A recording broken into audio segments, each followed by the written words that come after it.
So how do I measure my happiness, Penny? That's a question I get asked most often by both my individual clients and corporate clients.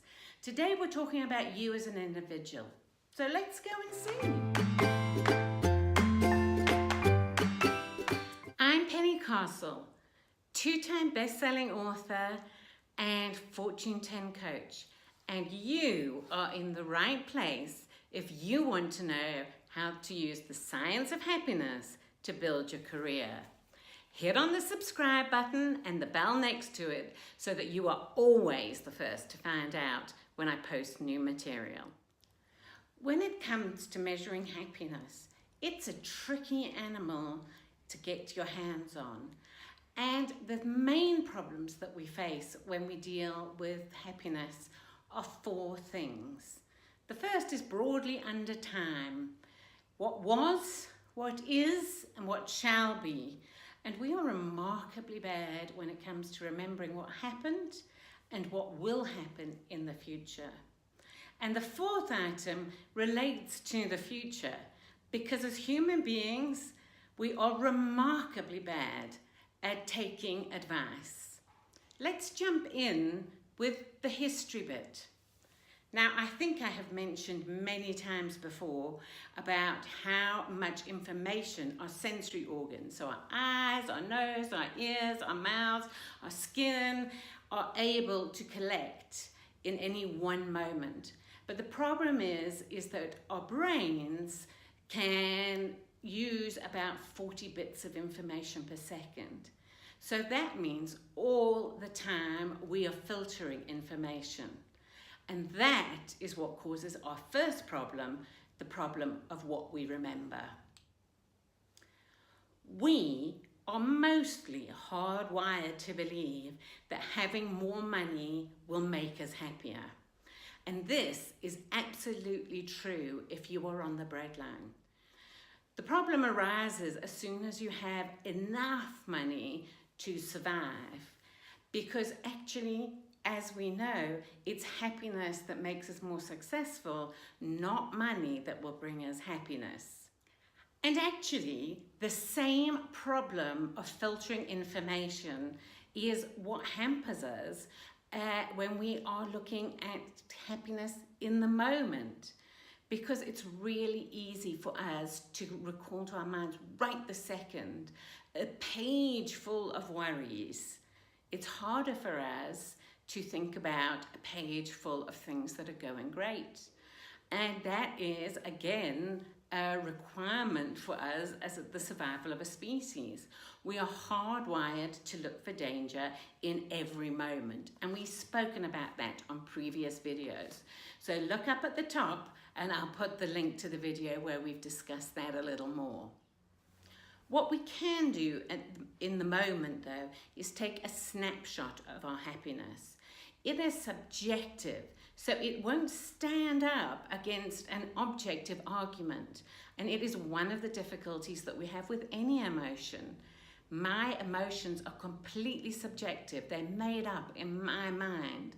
And how you experience the same event could be fundamentally different. So we've covered off the past and the present. And now it's your turn. What do you think is the best way of measuring happiness? When it comes to imagining our happiness in the future, it's even more complicated. That bit of our brain that filters information creates all kinds of problems for us when we think about the future. The first is that we fill in or we forget gaps. Ask any parent or future parent about what they imagine having a child will be like. And they will think about holding a newborn in their arms, thinking about the smell of their baby's hair. They're unlikely to imagine what it looks like, as my husband experienced, to have your son pee in your eye every night when you go to change his nappy. So that's the first issue. We create a future that is how we want it to be, not necessarily how it's going to be. The second issue is that we are really, really bad as a species at imagining the future. Anyone ever pulled out one of those 1950s or 60s B-grade science fiction movies set in the weird 2000s, living in places where our highways, we could float above them in our hovercrafts? There is nothing in those movies about Uber Eats.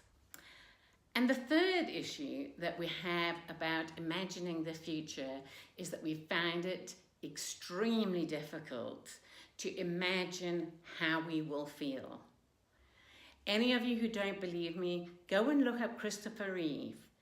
If you were my age, Superman, it wasn't Henry Cavill, it was Christopher Reeve. He had a bad accident. For the rest of his life, he lived in a wheelchair needing assistance to breathe. And yet, he became such a source of inspiration for so many people because he unrelentingly told people that he was able to do more, able to affect more change, had become a better person because of his accident. But if I ask you to imagine right now what you think it would be like to be a paraplegic for the rest of your life, I'm not going to be the first one signing up for that one. So our fourth and final issue with measuring happiness is with advice. And we've touched on this briefly on the notion of money. But remember that money props up economies, and economies are the things that are vital for making sure that we have supermarkets filled with food to eat, we have lights, and we have power, are still the things that we as a species benefit from greatly. And the final issue with advice, all of us think that we are different and special. But unless you're a vintner or a wine snob, for most of us, what does red wine taste like? It tastes like red wine. And the truth is that actually, unless it is your area of expertise, most of us are pretty much the same. Not just on the issue of wine, but on the issue of all sorts of things. But we believe that we are different. We've spoken about the present and that it's difficult because it's a subjective area. And we've spoken about the future and how bad we are at imagining what it will look like, and linked to that, the notion of how terrible we are at taking advice. So with all these things against us, what is a girl to do? Well, you will have remembered me mentioning the fact that we can take a snapshot in a moment of time. And that is my best advice for anybody who wants to measure their happiness. It is really a slippery animal. But what you can do is pick a time of the day, doesn't matter when it is, and take a snapshot of what your happiness was. And do that every day over a period of time. Try and pick a time in your life where you think things are going to be more or less normal, and keep measuring. What that'll allow you to do is get a sense over time of where are the things where you have peaks and where do you have troughs. That is it for us today. We have talked about the problems with measuring happiness, and I've given you a solution to measure happiness for yourself. But remember, this is something subjective. You can't pass or fail at happiness. Remember, you can do more when you're happier, and it could be a ticket to the top.